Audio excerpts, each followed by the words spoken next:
நானும் குட்டி கோழியும் விளையாண்டுட்டு இருக்கும்போது லைட்டாக பசி எடுத்துச்சு. அம்மாவை திரும்பி பார்த்தா இன்ட்ரெஸ்ட்டாக வீடியோ எடிட் பண்ணிட்டு இருந்தாங்க. அம்மா பசிக்குது, சாப்பிட ஏதாவது இருக்காம்மான்னு கேட்டதுக்கு, குண்டான் ஃபுல்லாக சாப்பாடு இருக்குது, ஏஞ்சி போய் சாப்பிட்றேன்னு சொன்னாங்க.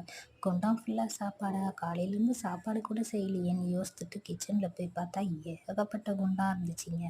அதில் எந்த குண்டானில் சாப்பாடு இருக்குன்னு சாப்பாடு குண்டானை திறந்து பார்த்தா என்ன இருக்குன்னு பாருங்கள், இட்லிங்க.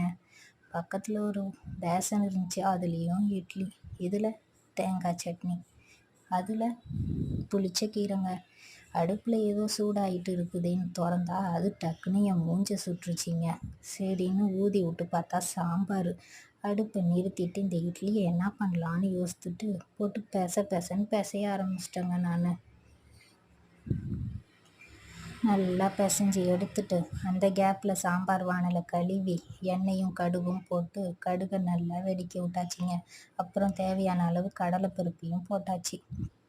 கடலைப்பருப்பு நல்லா பொரிஞ்ச உடனே 5 வரமிளகா, தேவையான அளவு கருவேப்பிலை, ஒரு பெரிய வெங்காயத்தையும் போட்டு நல்லா வதக்கி விட்டோங்க. வெங்காயம் நல்லா வதங்கினோடனே பிசைஞ்சு வச்ச இட்லியை நம்ம போட்டுக்கலாங்க. அந்த இட்லியை போட்டு நல்லா கிளறிட்டு உப்பும் மஞ்சத்தூளியும் போடுறத காட்டலுங்க, நீங்கள் நல்லா போட்டுக்கோங்க. எனக்கு 5 வரமிளகா பத்தலை காரம், நீங்கள் வேணும்னா அதிகமாக போட்டுக்கோங்க.